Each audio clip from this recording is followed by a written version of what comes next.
Olá, bom dia, quase boa tarde, 11h47 da manhã, horário de Brasília. Está começando Opinião no Ar, notícia com opinião. Hoje, 5 de março, é aniversário das cidades de Bom Jardim da Serra, em Santa Catarina, Ribeirão Bonito, aqui em São Paulo, e Caraúbas, no Rio Grande do Norte. Parabéns para essas e outras cidades que fazem aniversário hoje, que é o Dia da Música Clássica. Meu abraço ao pianista, meu amigo Álvaro Siviero, grande pianista. E hoje é também o Dia da Oração. Bom dia, Amanda. Bom dia, Silvio. Bom dia. Bom dia a todos. Bom dia também para Rodrigo Constantino, que está com a gente lá na Flórida, nos Estados Unidos. Bom dia, Lacombe. Bom dia, Silvio, Amanda e audiência. Vamos nessa. Você pode acompanhar o Opinião no Ar também pelo YouTube, pelas redes sociais da Rede TV, Twitter, Facebook e Instagram. A gente transmite o programa ao vivo também nas redes sociais, no YouTube. @Opinião Rede TV é o nosso Twitter, o nosso Instagram. A gente espera a sua participação. Use sempre a hashtag Opinião no Ar. E vamos às pautas de hoje. Pauta número 1. Caminhoneiros e motoristas de vans bloqueiam a Marginal Tietê em São Paulo. É um protesto contra medidas restritivas adotadas pelo governo estadual. Sobre esse assunto, vamos conversar por telefone com o presidente da Federação dos Caminhoneiros de São Paulo, Claudinei Pellegrini. Pauta número 2, vacinas contra a Covid. Nós vamos falar da Sputnik V, vacina desenvolvida na Rússia, que pode ser trazida para o Brasil e também pode ser produzida aqui pela União Química. Nós vamos conversar aqui no estúdio com Fernando de Castro Marques, presidente da farmacêutica. E vamos agora à redação do Rede TV News. Sob forte esquema de segurança, o Papa Francisco chegou ao Iraque para uma visita oficial de 4 dias. Quem tem as informações é o repórter Murilo Rincon. Bom dia, Murilo. Bom dia, Lacombe. Bom dia a todos. Olha, esta visita ao Iraque é considerada a mais arriscada do Papa Francisco, que está perto de completar 8 anos de pontificado. Ele vai visitar cidades como Bagdá e Erbil, locais em que bases americanas foram atacadas nos últimos dias. Por isso, esta será a primeira viagem dele em veículo blindado. O país também vive uma crise sanitária por conta da Covid-19. Na chegada ao Iraque, o Papa Francisco foi recebido pelo primeiro-ministro Mustafa Al-Kadhimi. E Lacombe, esta manhã, caminhoneiros protestaram contra a volta da fase vermelha, a mais restritiva em todo o estado de São Paulo. Os manifestantes bloquearam parcialmente a pista da Marginal Tietê e da rodovia Castelo Branco durante 5 horas. Também houve protesto na zona sul da cidade. O rodízio municipal de veículo foi suspenso. E apesar do protesto, o governo estadual disse que não há hipótese de cancelar a volta da fase vermelha, em que apenas serviços essenciais podem funcionar. A restrição passa a valer a partir da meia-noite. E o Rio de Janeiro retoma hoje medidas mais rígidas de quarentena. Entre 11 da noite e 5 horas da manhã está proibido permanecer em espaços públicos. É isso, Lacombe. Mais informações no portal redetv.com.br e, claro, no Rede TV News às 7h30 da noite. Eu volto com vocês aí no estúdio. Obrigado, Murilo. Pois é, São Paulo amanheceu aí com bloqueios, né, em algumas vias, principalmente na Marginal Tietê. Por sorte, eu consegui chegar bem aqui à emissora, mas do outro lado, na pista do outro lado da Marginal, a situação era bem complicada. Como eu não sou de São Paulo, Silvio Navarro pode explicar melhor, né, onde foi feito esse bloqueio e quais os reflexos, né, diretamente desse bloqueio.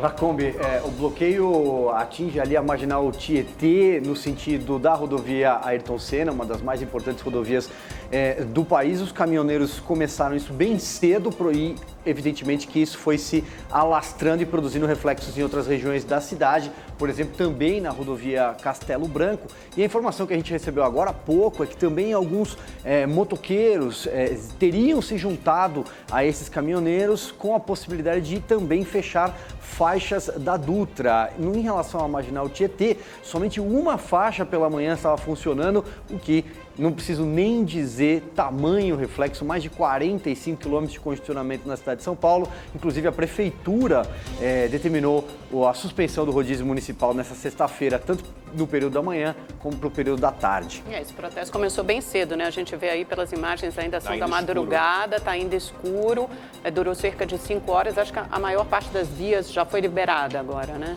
A gente vai, não sei se já temos na linha o Claudinei Pellegrini, presidente da Federação dos Caminhoneiros de São Paulo. Bom dia para o senhor. Como é que foi organizado esse protesto? Nós soubemos só hoje de manhã mesmo, quando acordamos, e quais são as reivindicações? Quer dizer, um protesto contra a fase vermelha, mas há uma tentativa de diálogo também com o governo do estado. Bom dia, obrigado pela participação.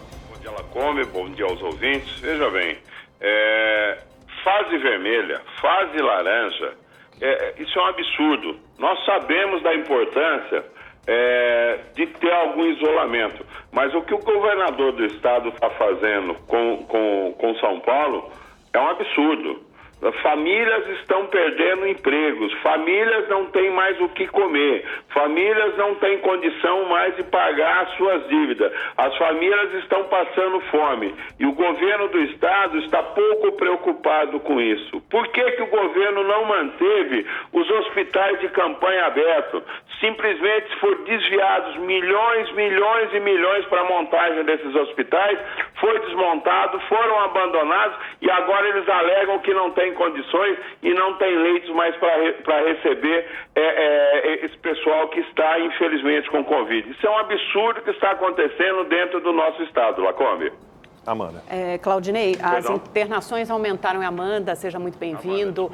Bom dia, eu entendo a sua preocupação, a preocupação de todos nós, obviamente, com o emprego, com a renda das famílias, mas também é uma preocupação com saúde. As internações e os casos em São Paulo, em todo o Brasil, explodiram nos últimos dias e o Centro de Contingência tomou essa atitude para tentar frear um pouco a contaminação, um contágio pela Covid-19. Na verdade, o governo também se defende dizendo que triplicou o número de leitos de UTI antes da pandemia. Eram cerca de 3 mil leitos em São Paulo, agora já são quase 9 mil. Então, muitos leitos de UTI foram abertos. Os hospitais de campanha, por exemplo, não têm leitos de UTI. São leitos para aquele atendimento mais básico, de enfermarias, e isso ainda tem em São Paulo. Agora, minha pergunta é o seguinte: como essa fase vermelha impacta diretamente a vida dos caminhoneiros? Porque vocês não são proibidos de circular, né? Vocês ainda conseguem fazer as entregas e manter, de certa forma, a rotina de vocês. Como é que impacta diretamente no dia a dia dos caminhoneiros? Olha, entre parênteses, nós estamos com a vida normal. O caminhoneiro está desde o início da pandemia trabalhando, transportando mercadorias, porque senão esse país já tinha virado um caos, já está quase virando. Mas se nós tivéssemos parado em fevereiro, março do ano passado, como o governo quis, quando eu falo governo do estado, quando o governo do estado quis que parasse, e nós passamos restrições absurdas na rodovia, não tendo onde comer, não tendo onde dormir, não tendo nada nas rodovias, inclusive entidades de classe distribuíram até marmita na rodovia. Então, a gente vem tocando esse país para que realmente ele não colapse, não haja um colapso total nesse país. Então, nós estamos trabalhando, nós não paramos, independente. E digo mais, Amanda, respeito à qualificação de cada uma das profissões aí na sua classificação para ser vacinado. Mas eu gostaria, e eu acharia muito interessante, que o caminhoneiro fosse enquadrado junto com a classe médica. Nós transitamos o país inteiro, nós estamos de norte a sul do país levando mercadoria e nós também, infelizmente, alguns de nós acabam levando o vírus. Entendeu? Muitos de nós são assintomáticos, não temos a reação, mas acabamos transmitindo isso. Então, eu tenho que fazer uma meia-culpa, mas o governo também tem que entender a importância do caminhoneiro autônomo, ele tem que entender que nós estamos transitando de norte a sul e podemos estar transmitindo esse vírus. Então, eu acho que nós temos que entrar nessa lista de prioridades para a vacinação. Bom dia, Claudinei. Em primeiro lugar, quero me solidarizar aí com você e com toda a categoria, porque é uma categoria que carrega o Brasil nas costas. Porém, a minha pergunta, Claudinei, é a seguinte: em algum momento o governo do estado de São Paulo, seja por meio do seu secretário, seja por meio de algum interlocutor, já fez contato com vocês, já aceitou conversar, dialogar, buscar uma saída? Porque a gente sabe que, se depender da vontade política do Palácio dos Bandeirantes, é possível que essas medidas restritivas durem até outubro de 2022. Eu acredito nisso também, mas veja bem, o governador Dória, e aí eu vou fazer uma meia-culpa, tá?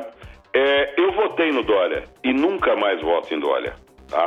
O governo de São Paulo é intransigente, ele se trancou dentro do palácio, num palácio de vidro, ele tem policiamento, quizás ele já até tomou a vacina dele, porque eu não sei qual é o relacionamento dele que ele tem com a Sinovac, então não me interessa isso. Agora, o governo de São Paulo, ele simplesmente quer dar as suas entrevistas dizendo que hoje é vermelho, hoje é abóbora, não pode, e classificou. Isso pode, isso não pode. Então eu vou fazer uma pergunta para vocês, e vou deixar solto para a população.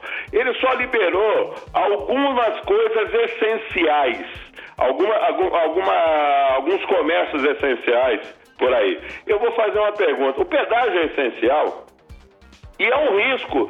Todos os atendentes dos pedágios trabalham o dia todo com dinheiro. Isso é contaminante. Por que o pedágio não está fechado? O pedágio está aberto, cobrando, transmitindo no troco do dinheiro, pode até estar transmitindo Covid para outros caminhoneiros, para outros usuários de rodovia. Isso o governo não fecha. Isso o governo discute a portas fechadas em seu gabinete, como é que vai ser o aumento do pedágio. Mas ele não fecha o pedágio. Enquanto isso ele fecha restaurante, enquanto isso ele fecha lojas. Nós temos que imaginar uma nova maneira de se fazer. Nós temos que fazer um isolamento social? Temos. Nós temos que fazer um distanciamento social? Nós temos que fazer sim. Mas não desse jeito radical que está.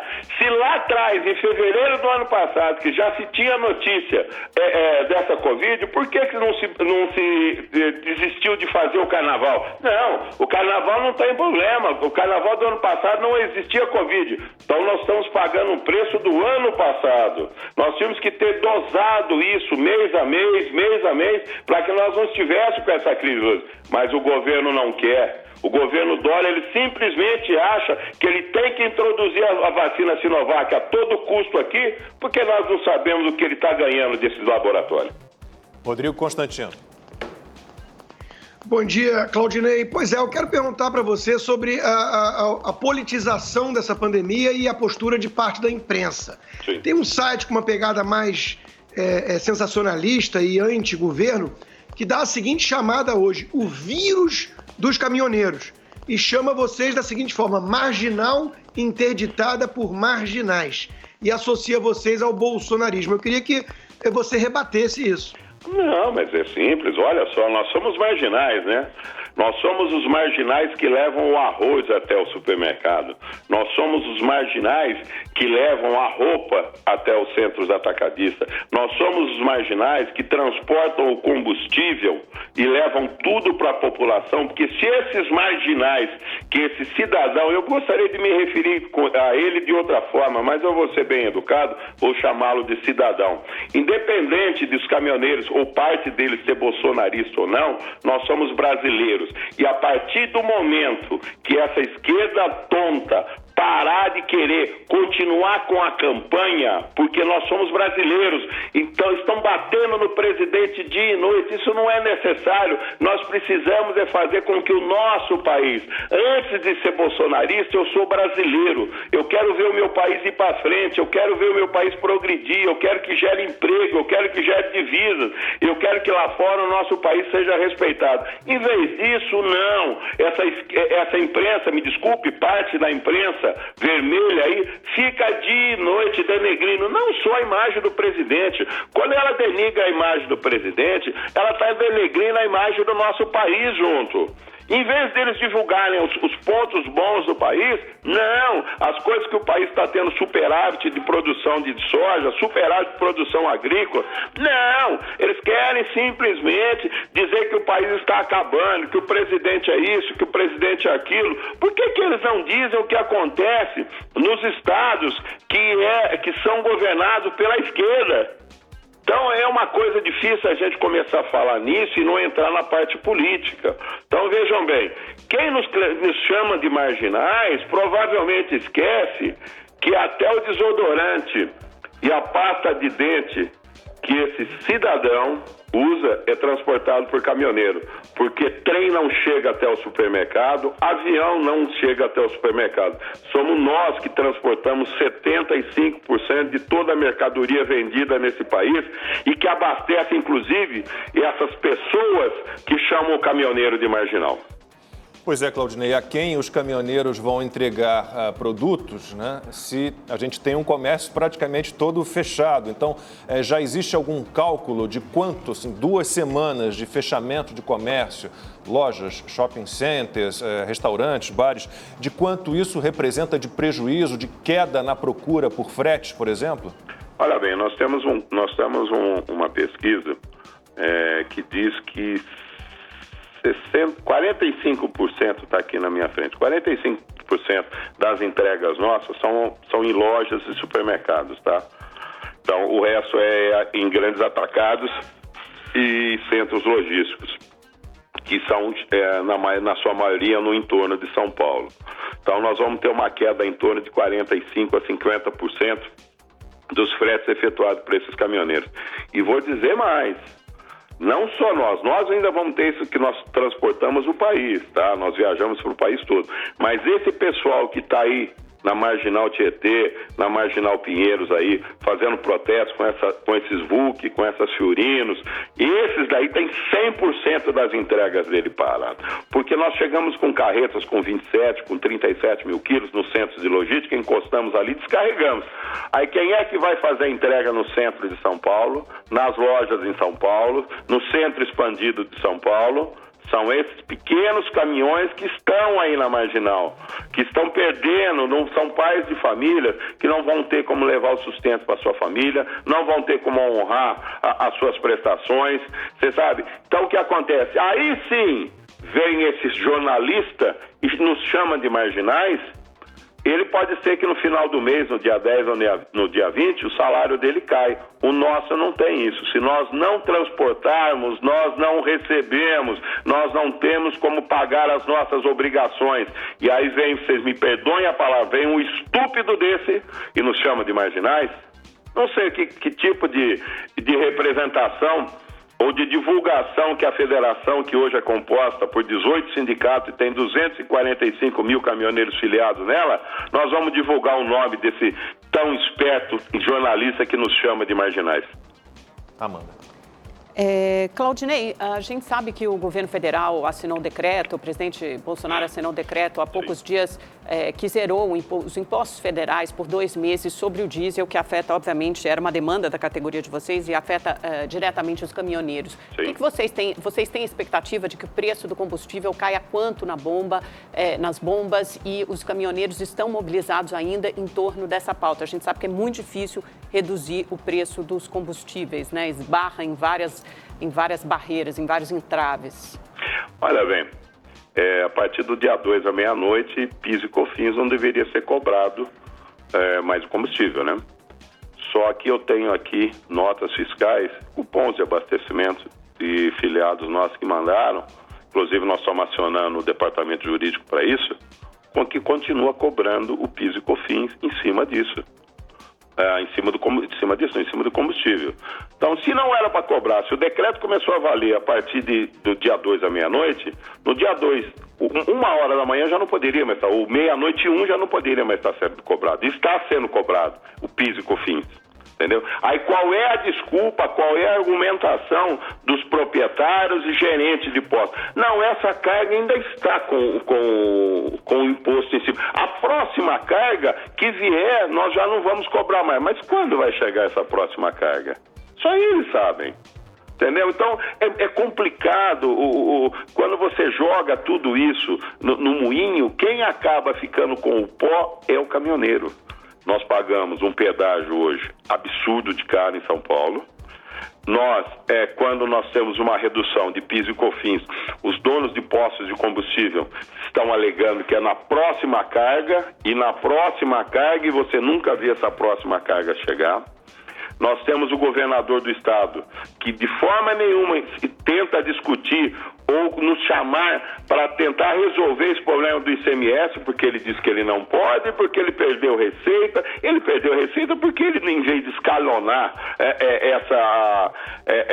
essas fases do vermelho para o amarelo, para o cor da abóbora, para o preto, inclusive, ele não escalonou, ele simplesmente fechou, abriu, fechou e abriu e cada vez... E gozado, são situações aí que eu volto a perguntar. A pandemia, o Covid-19, durante a campanha política não pegou, né? Durante o tempo da eleição, todo mundo podia estar na rua, todo mundo podia fazer aglomeração, porque aí o Covid ficou de férias. Então, eu não entendo isso, são situações que a gente fica, vocês me desculpem até o tom de voz, vocês me perdoem, mas é o desabafo de um caminhoneiro que está vendo a população passar fome, a população não tem condições mais de pagar suas obrigações, pai de família daqui a pouco vai ser obrigado a acabar roubando para poder levar comida para sua família. O que é isso que o governador quer? É isso que nós vamos acontecer em São Paulo? Nós vamos ter que ter um levante, uma desobediência civil para que o governador entenda que nós precisamos escalonar isso agora. De que forma nós temos que sentar todo mundo e estudar e ver a melhor forma possível de escalonar esse distanciamento social, esse isolamento social. Nós temos que ver tudo isso. Mas ele simplesmente é um ditador. Ele chega em cima do seu púlpito e diz: a partir de amanhã vai ser assim em São Paulo. Como é que a população? O governador só vai sentir a hora que começar a faltar a arrecadação do imposto. Aí sim eu quero ver o que o Estado de São Paulo vai fazer, infelizmente. Claudinei Pellegrini, presidente da Federação dos Caminhoneiros de São Paulo, agradecemos muito pela sua participação. Até uma próxima. Obrigado, Lacombe, obrigado a todos. É um grande erro a gente achar que se combatem problemas na saúde pública à custa da saúde econômica geral, né? É isso que a gente tem visto, infelizmente. Daqui a pouquinho a gente fala sobre vacina, Sputnik V, a vacina que pode chegar em breve ao Brasil, primeiro com importação, depois fabricada aqui no Brasil pela União Química. A gente vai falar sobre isso daqui a pouquinho. Agora eu tenho um recado para você que acompanha o Opinião no Ar. Já imaginou ter a chance de ganhar 4 milhões de reais em prêmios? Esse é o valor que a Rede TV já distribuiu em prêmios com o Rede TV Plus. E as chances de ganhar continuam. É o novo Festival de Prêmios Sorte Agora do Rede TV Plus. Se você, por algum motivo, parou de assinar, está na hora de voltar, porque os prêmios do Sorte Agora estão incríveis. Quer saber dos prêmios? Então olha aí. Olá! Bom dia, meu querido amigo Lacombe. Olha, gente, eu queria falar um negócio. Eu adoro aqui o Opinião no Ar, viu? Olha, eu sempre fico muito bem informada com esse programa. E depois do programa, eu sempre pego o meu notebook para continuar acompanhando vocês aí nas redes sociais, viu? Muito bem, Carlinha, é isso aí. E você de casa? Quer um notebook para acessar a internet com mais qualidade e dinâmica? Aqui no Festival de Prêmios Sorte Agora, nós sorteamos às terças e quintas no programa A Tarde é Sua. E nos outros dias da semana também tem sorteio, viu? Às segundas, quartas e sextas a gente coloca uma Smart TV incrível para ser sorteada. É a chance de ter uma TV bonitona e novinha em casa, hein? Que beleza, hein? No final de semana você descansa e o Rede TV Plus não para. No Mega Senha sai um iPhone 12, no valor de R$6 mil. Já no domingo é um Renault Kwid. Isso mesmo, um carro de mais de R$40 mil. E tudo isso, gente, por menos de 75 centavos por dia. Olha, meu amigo, minha amiga, é um prêmio melhor que outro, então não perca tempo e assine já para concorrer. E no final não acabou não. Tem essa máquina aqui, ó, uma Mercedes C180. Olha que beleza, é Mercedes dos sonhos. Só que na Rede TV você vê isso. Corra, assine já o Rede TV Plus. Valeu, Lacombe. Beijo, Lacombe. Tchau, tchau. Tchau. 12:16, horário de Brasília, Opinião no Ar de volta para falar de vacinas contra a Covid-19. No Brasil já temos a Pfizer, com registro definitivo definitivo para uso aqui no Brasil, Coronavac e AstraZeneca com autorização para uso emergencial.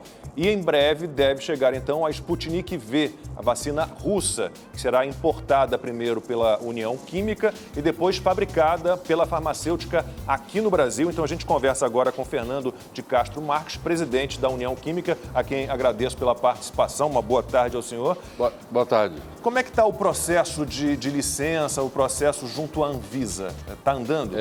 Nós demos entrada nos documentos no dia 15 de janeiro desse ano e no dia que foi numa sexta-feira, no sábado, a Anvisa suspendeu a análise, alegando que faltava alguns esclarecimentos no processo.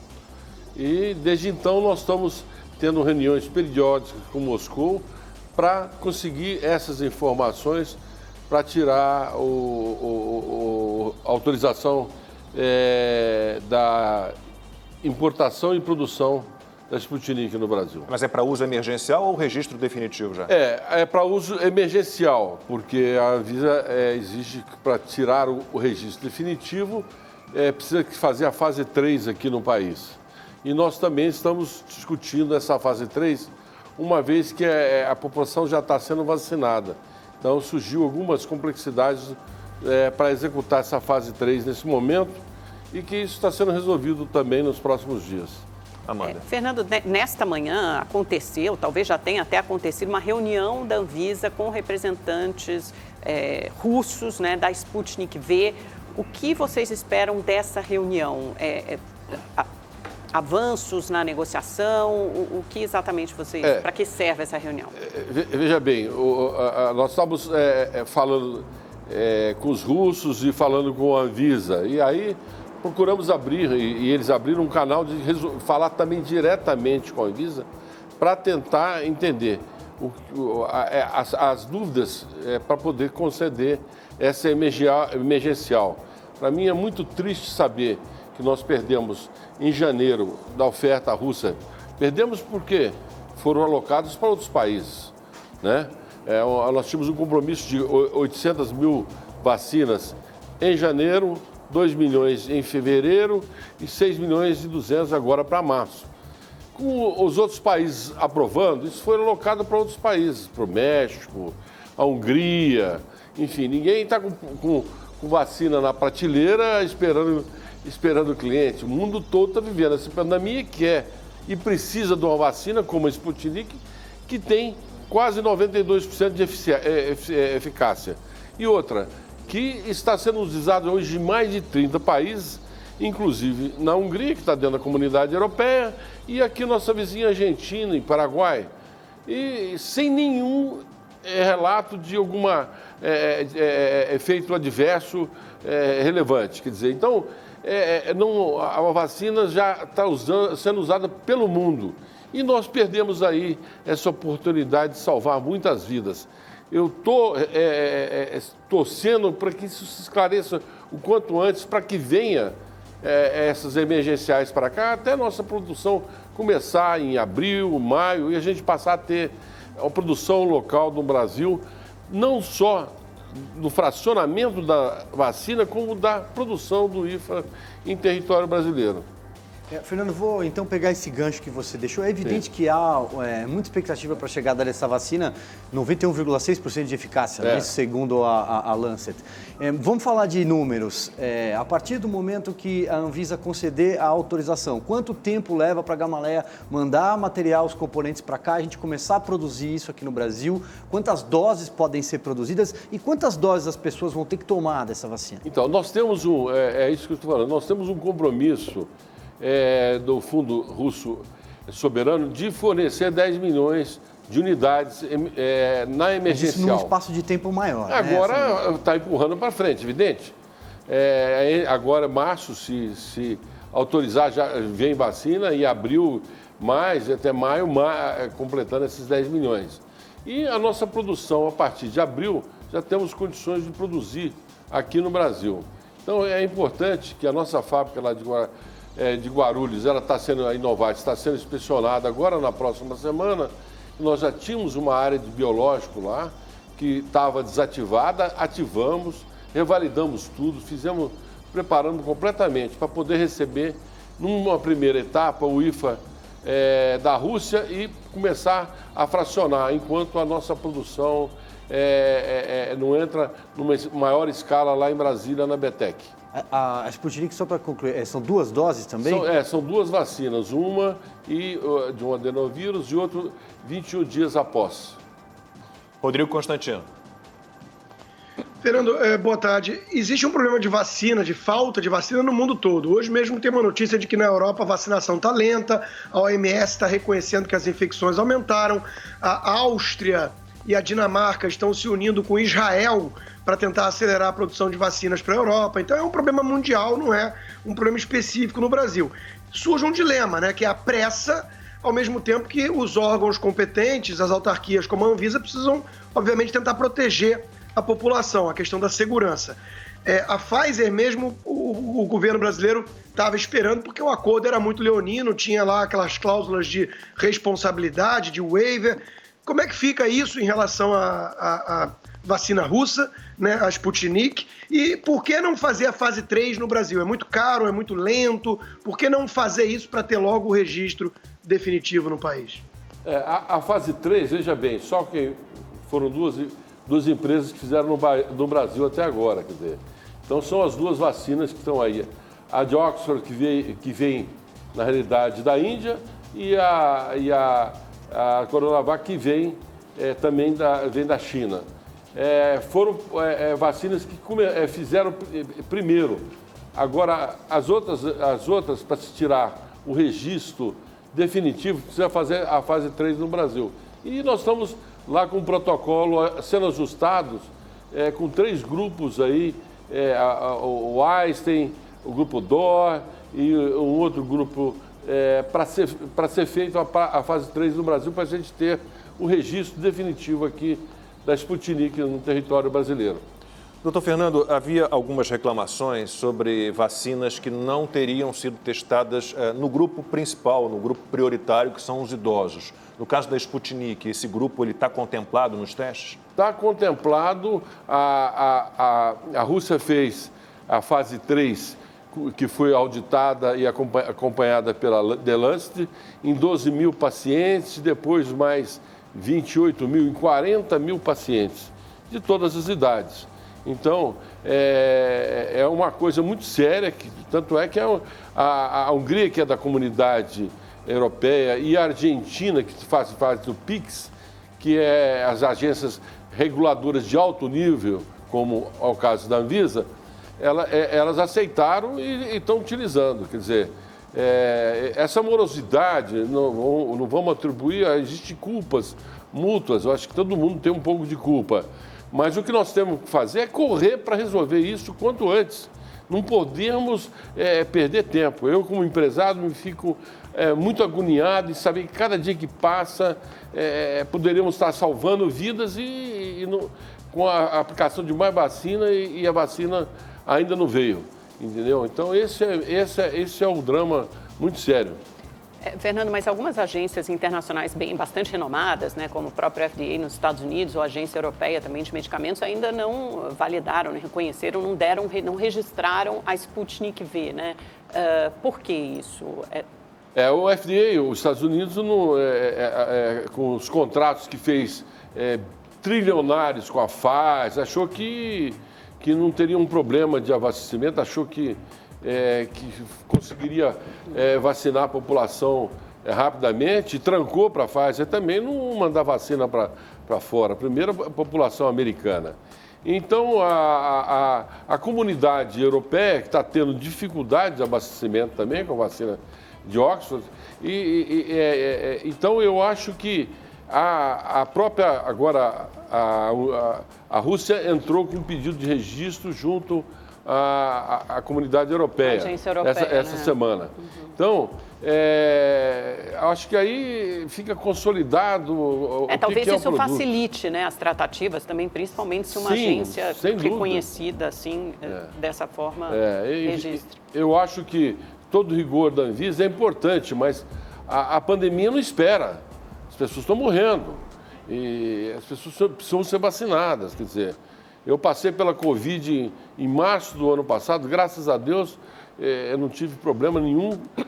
Minha esposa só que teve muita dor de cabeça, dor no corpo, mas não, vimos livre disso. Hoje eu não preciso tomar vacina, ainda fiz exame agora e está constatado que meu índice está bem elevado. Então, é importante que a gente tenha a vacina o quanto antes, porque antes eram as pessoas mais velhas que estavam em UTI, agora são pessoas mais jovens que estão ficando mais tempo na UTI, quer dizer, então não tem UTI, não vai ter UTI para tanta gente, precisa chegar a vacina e vacinar. Agora precisa tomar muito mais cuidados com muita coisa, como diz aí o sindicato, aí, o empresário do setor de transporte, que faz uma coisa e deixa a coisa vulnerável, como é o caso do pedágios e coisas absurdas que não podem, não poderiam estar abertas e estão funcionando. Quer dizer, as escolas, que as crianças estão fora da aula, as crianças estão ficando desesperadas, é uma loucura. Entendeu? Elas precisam voltar para a escola, o mundo precisa voltar a funcionar. Né? Que ninguém investiu no aumento da frota. Então, muitas coisas deveriam estar sendo feitas e que não estão. Né? Fernando, é evidente que a prioridade é a vacinação por meio do SUS e que ela atinge as pessoas mais vulneráveis, não só do ponto de vista de grupo de risco, mas também de baixa renda, isso é prioridade. Mas como é que você vê a possibilidade do setor privado adquirir vacinas? A MP, medida provisória que passou recentemente na Câmara dos Deputados, abre essa janela e uma futura aplicação por meio de laboratórios privados mesmo. Veja bem, nós temos aí milhares e milhares de clínicas no Brasil de vacinação, que são clínicas privadas, quer dizer. Então, essas clínicas, elas vacinam contra diversas coisas, enfim. E também da Covid vão poder vacinar. A gente espera que em breve, que se o mercado se normalizando, que essas clínicas passem a poder ter a Sputnik para atender quem quer ir numa clínica particular e tomar a vacina. Mas hoje o propósito principal é realmente a gente entregar a vacina para o PNI, Programa Nacional de Imunização, que está estruturado no Brasil em 35 mil postos e que precisa ter vacina. Esse é o ponto. Então nós precisamos entregar a vacina e depois passar também a fornecer para as clínicas particulares, como é o normal. Mas a pandemia agora ela tem que chegar para todo mundo, né? Não é só para quê? Tem pessoas que estão viajando, agora mesmo está na imprensa lá que os parentes do rei da Espanha foram para os Emirados Árabes para vacinar lá. Quer dizer, porra, então, sabe, eu acho que pessoas que têm alto poder aquisitivo podem ir para o exterior e se vacinar.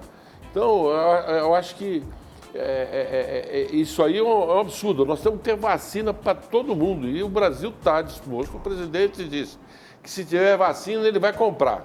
É evidente que tem essa dificuldade com relação à parte regulatória, que temos que respeitar e temos que cumprir o que a Anvisa pede para a gente tirar o quanto antes e resolver esse impasse para ter a vacina. Não podemos perder tempo, isso que é o ponto. Entendeu? Temos que ter um canal direto para resolver isso. Consta.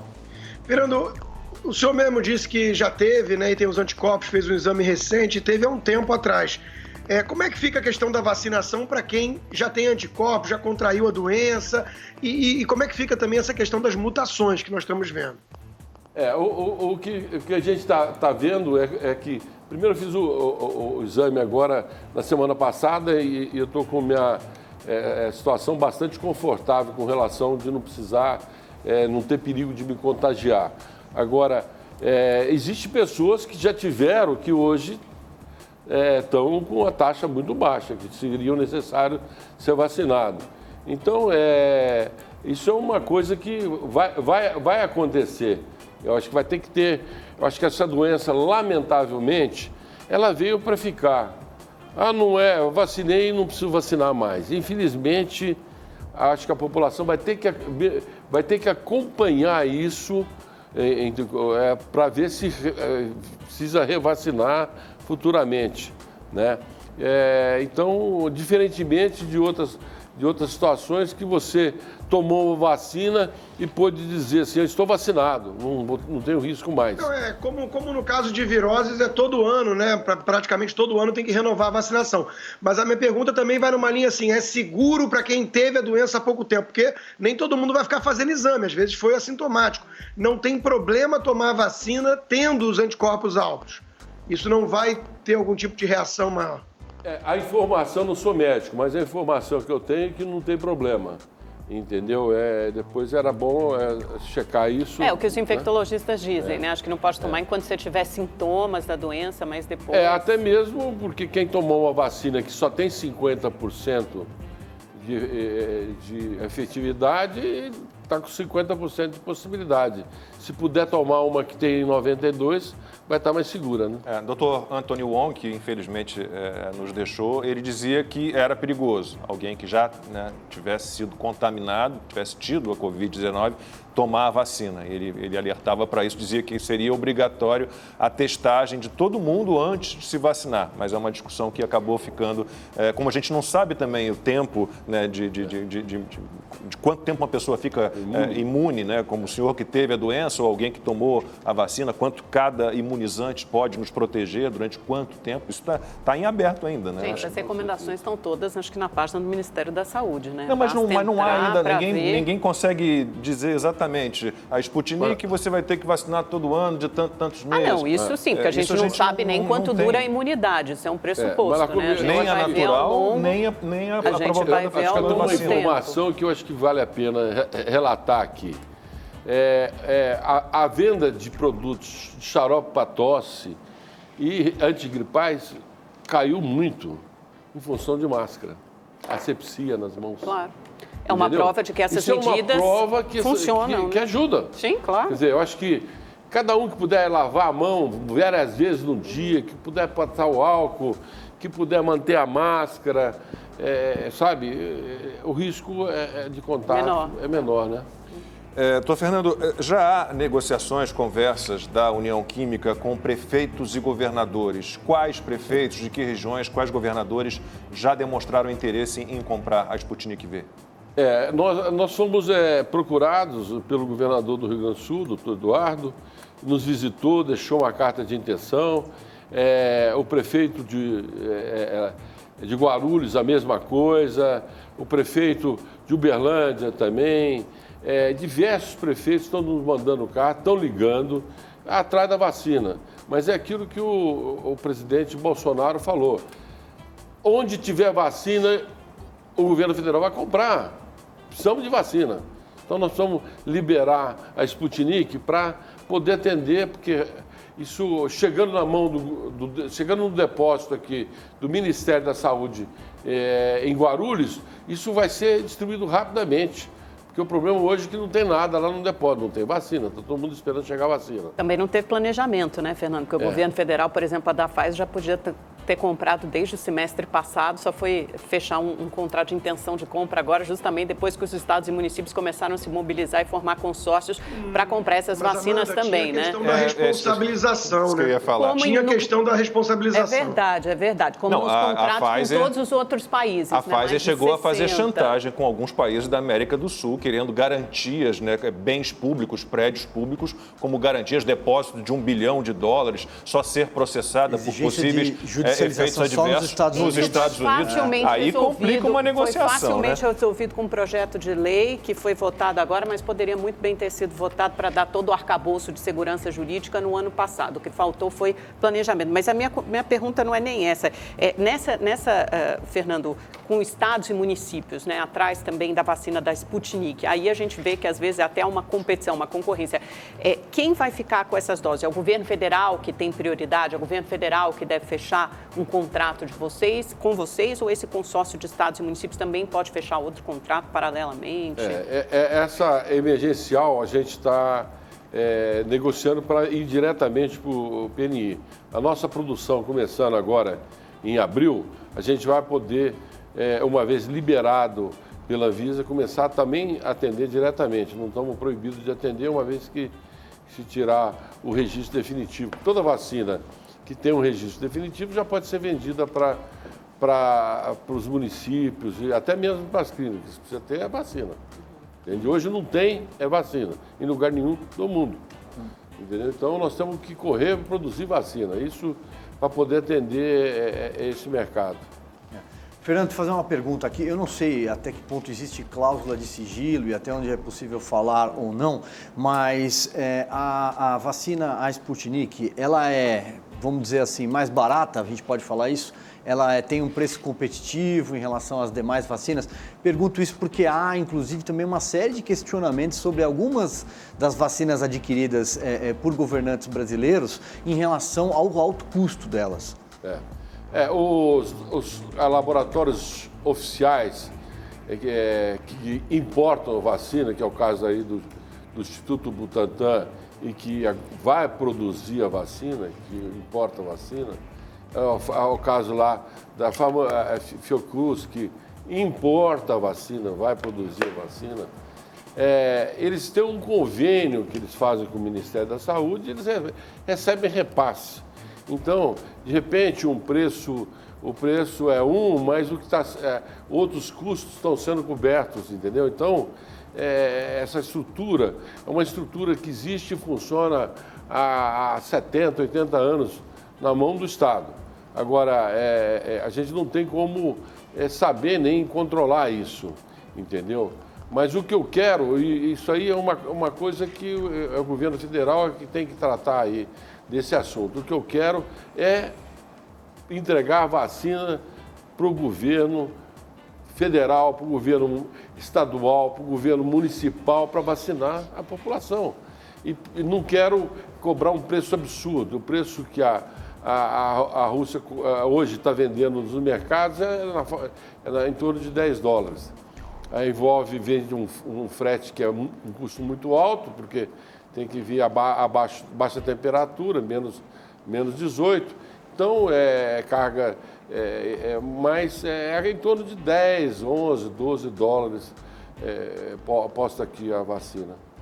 Constantino, sempre que a Amanda fala da falta de planejamento do governo federal para a compra da vacina, eu gosto de olhar ali o Our World in Data, né, para ver como é que está a situação. Nós melhoramos, também vou olhar. Então vamos lá.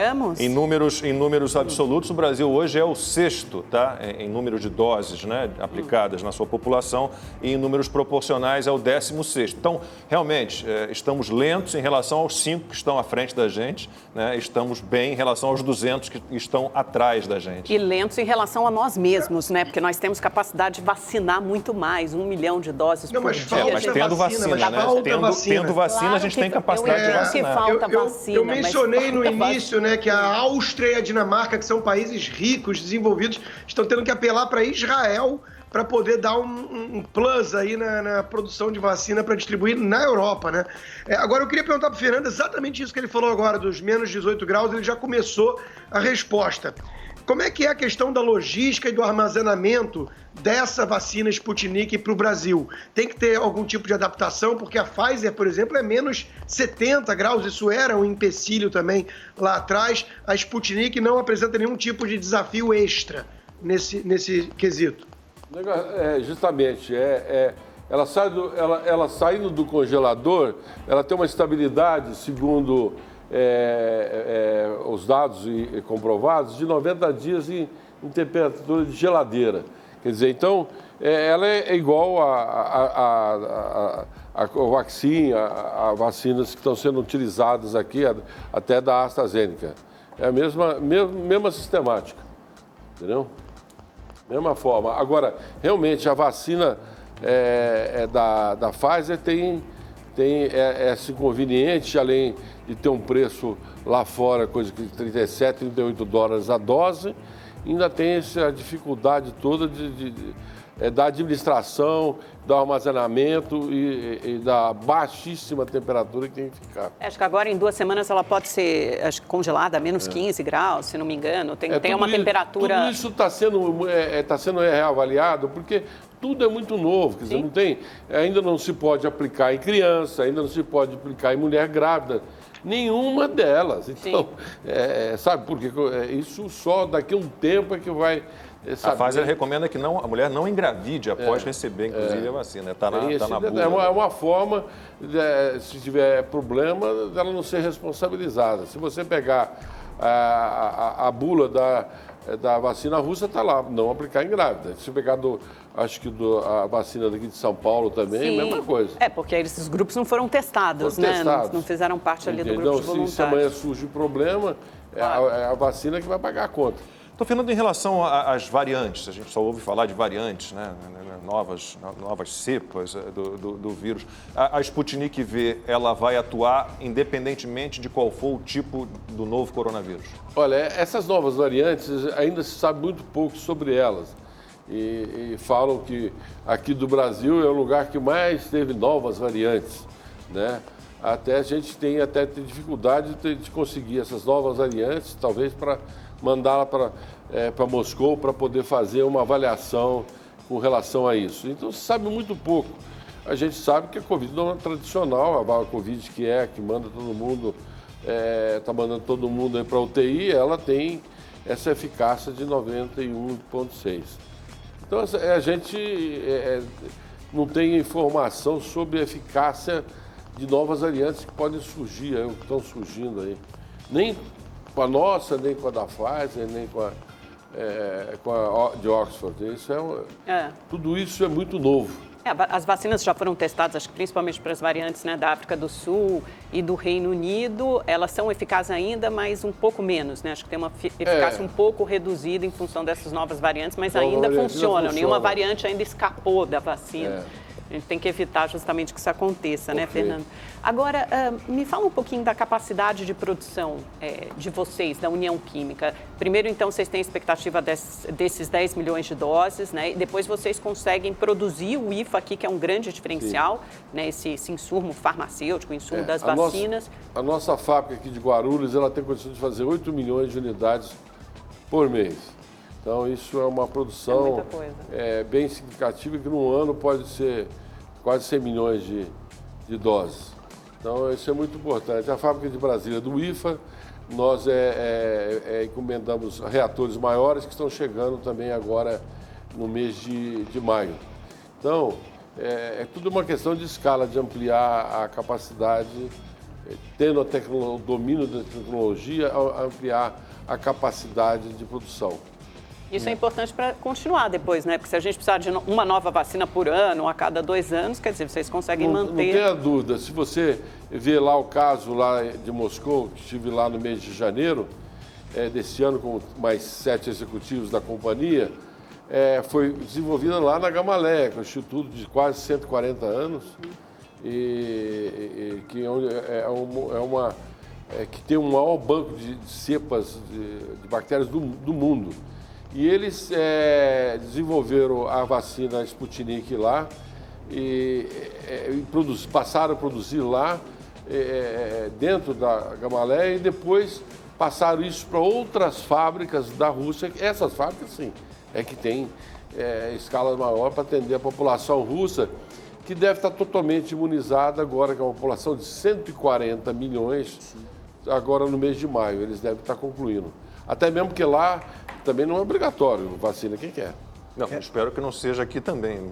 Com Fernando, certeza. Ainda falando sobre as fábricas, pelo que eu entendi, então, a União Química pretende utilizar Guarulhos e o Brasília, Distrito Federal, Brasília, onde tem um reator para chegar agora em maio. Mas não, lá tem, é uma planta montada. Essas fábricas, então, justamente essa pergunta, essas fábricas, elas estão prontas para produzir a vacina? Quantas pessoas essas fábricas empregam? E também se vocês vão descontinuar alguma produção para produzir vacinas? Isso que é uma coisa que, para quem não é do setor, tem que ter essa informação. Seja lá o Fiocruz, Farmanguinhos, a União Química, uma linha de vacina é uma linha dedicada. Não dá para fazer 2 vacinas numa mesma linha, quer dizer. Então, olha, tira a febre amarela e vamos colocar a Covid. Não existe isso. Então, nós tínhamos uma planta lá em Guarulhos, uma planta de vacinas, que era a fábrica da Pfizer, que estava desativada. Nós validamos essa unidade para poder estar em condições de produzir 8 milhões de vacinas. Lá na nossa fábrica de Brasília, lá na Betec, nós temos uma planta Fax Factory. É uma planta que pode trabalhar com mais de uma substância. É a única da América Latina. Nós fizemos um investimento lá, na época, de 45 milhões de dólares, 100 milhões de reais na época, em 2017. E o ministro Ricardo Barros, como ministro da Saúde, esteve lá inaugurando essa planta. Então, essa planta, ela tem condição de fazer o IFA, estamos fazendo o IFA lá. Já fizemos uma partida piloto, que está terminando agora, e aí depois começa a entrar, uma vez sendo inspecionado pela Anvisa, começa a entrar numa sequência de produção.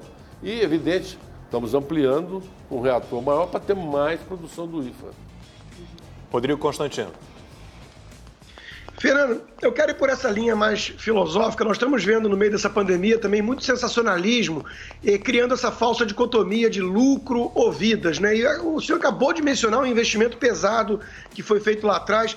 Mesmo a Gamaleia foi criada como um instituto particular, privado, em 1891, depois é que foi nacionalizado ali em 1919, como tudo mais na União Soviética pelos comunistas, né? Mas nós temos visto muitas empresas aí dispararem as suas ações em bolsa, valorizarem bilhões, BioNTech com a Pfizer, que se uniu e tudo mais, né? Enquanto que tem uma turma que gosta ainda de demonizar isso. A União Química é uma empresa que busca o lucro, né? E isso é absolutamente legítimo. A minha coluna, essa semana na revista, que o nosso amigo Silvio aí é o editor-chefe, a Revista Oeste, é exatamente sobre isso, né? Essa falsa dicotomia de lucro ou vidas. Queria que o senhor elaborasse um pouquinho esse conceito e se tem percebido que no meio dessa pandemia existe um risco aí de demagogia daqueles que falam assim, não, vamos socializar, e esquece que por trás dessas pesquisas e desses laboratórios existem muitos investimentos pesados e arriscados, né? Veja bem, a nossa companhia é uma companhia SA, da qual eu sou controlador, é uma companhia de capital fechado, e a gente visa, evidente, ter lucro. Mas não nada astronômico, com margens normais, que também nós não vivemos de um negócio, nós vivemos de sequências de negócio e diversas divisões de negócio, né? Nós somos um dos principais produtores de produtos hospitalares do país, inclusive nas UTIs aí, para entubar as pessoas, estão sendo utilizados os nossos anestésicos, pré-anestésicos, quer dizer. E nós trabalhamos com a indústria farmacêutica, é o único segmento no Brasil que tem controle de preço. Todo medicamento tem que pedir preço na CIMED, para aprovação de um novo produto, preço da CIMED. Quer dizer, então, nós somos controlados pelo governo, o setor farmacêutico no Brasil. Agora, a indústria que faz investimento, para fazer investimento ela tem que ter margem, mas são as margens normais de mercado. Eu acho que é evidente que se há uma corrida para o carro elétrico, quem foi para o carro elétrico investiu nisso, o que é que virou o preço da Tesla lá, né? Virou uma loucura. Então eu acho que ao momento, se eu entrei nisso agora, foi por quê? Porque eu estava junto a Moscou, tratando de um outro projeto de biotecnologia nossa, de uma fábrica que nós temos nos Estados Unidos. Então, foi quando surgiu a Covid, quer dizer. Então, nós fizemos uma fábrica lá em Brasília para fabricar uma síntese de produto, de um produto que chama BST, somatropina bovina recombinante. Acabamos comprando uma fábrica nos Estados Unidos, em Augusta, na Geórgia, e ficamos com essa planta disponível para só fazer desenvolvimento, que se encaixou agora para poder produzir a Sputnik nessa unidade. Então, eu acho que a questão da lucratividade da iniciativa privada vai de quem correr, sair na frente, quem agir e tiver competência para isso. Agora, os laboratórios chamados laboratórios oficiais que estão na vacina, eu não quero incomodá-los, eu só quero produzir a vacina, se a legislação brasileira permitir e permite, para atender essa pandemia no nosso país. entendeu? E não é vendendo vacina a R$1.000 a vacina. Quero vender lá para o PNI, atender as prefeituras, nos preços normais dos padrões internacionais da Sputnik. Evidente que se eu tiver maior escala amanhã da produção, eu vou poder baixar esse preço, como é a regra normal dos mercados. 12h56, horário de Brasília. Voltamos para a parte final do nosso programa. Hoje falando sobre vacinas contra a Covid. Estamos recebendo aqui o presidente da União Química, que está trazendo para o Brasil a vacina russa Sputnik V. Primeiro importando a vacina, depois produzindo aqui mesmo no Brasil. Doutor Fernando, a gente já falou um pouquinho sobre isso com o seu diretor científico, mas o brasileiro se tornou quase que um especialista. Então, a Sputnik V, ela é o vírus inativo, ela é o tal do RNA mensageiro. Resumidamente, como é que ela funciona?